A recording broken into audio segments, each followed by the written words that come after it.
Apartment hunting in Astana. In 2011, I served as a Fulbright scholar in Kazakhstan, based in the country's new capital, Astana. Most expats in Astana work in the corporate sector and live in expensive high-rise apartments in the new city on the left bank of the River Ishim.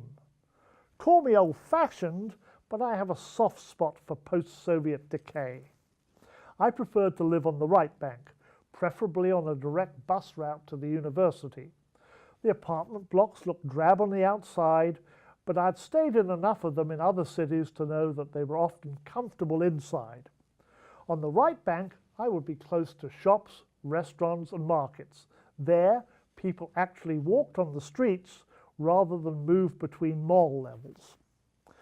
My preferences did not impress my US Embassy liaison.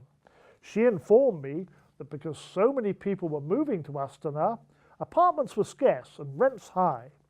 She had been really lucky to find me an apartment in the prestigious Diplomat complex, a new left bank development.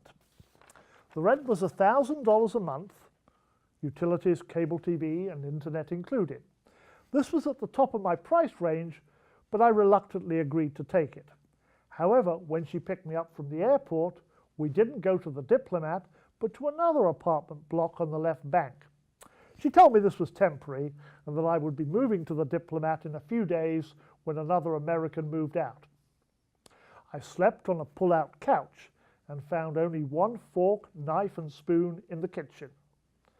As often happens, a family had moved out to make way for me.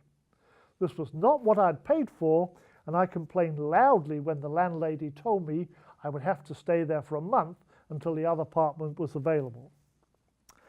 I was feeling disoriented on the left bank of the city.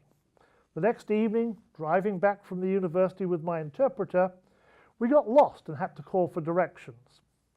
I'd emailed my friend Irina Velska about my housing problem, and when I got back to the temporary apartment, she had replied, "Why the hell are you putting up with this apartment?" she wrote.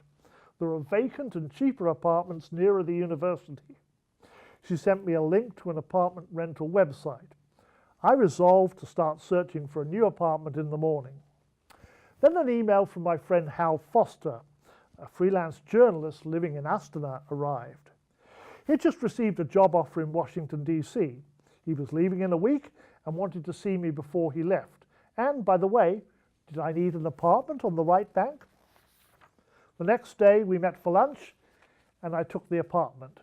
It was spacious, warm, a 10-minute bus ride from the university, and $200 cheaper than the Diplomat apartment to which I might be moving in a month. I moved the next day and reclaimed rent from my landlady. She grumbled, telling me I would not like living on the right bank and warning me about crime. I told her I wasn't planning to be out in the streets at night. It was just too cold.